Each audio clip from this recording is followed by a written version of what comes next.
ஒன்றியம் விலாங்காடு பாக்கம் ஊராட்சிக்கு உட்பட்ட மல்லி மாநகர் தர்கா சிறுங்காவூர் கண்ணம்பாளையம் ஆகிய பகுதிகளில் புயல் மழை காரணமாக அப்பகுதியில் உள்ள வீடுகள் முழுவதும் தண்ணீரால் நிரம்பியுள்ளது. இதன் காரணமாக பொதுமக்கள் வீட்டை விட்டு வெளியே வர முடியாமல் மிகவும் சிரமத்திற்கு உள்ளாகினார்கள்.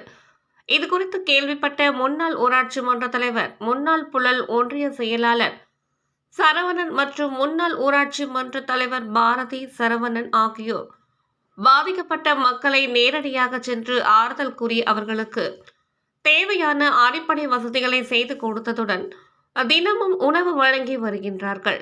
அவர்களுடன் பரிமள செல்வம், எழிலன், கபிலன் மற்றும் ஊராட்சி செயலாளர்கள், கட்சியின் நிர்வாகிகள் உடன் சென்றனர். முழங்கால் அளவு தண்ணீரில் நடந்தே சென்று அவர்களின் வீட்டிற்கு நேரடியாக சென்று உணவு வழங்கினார்.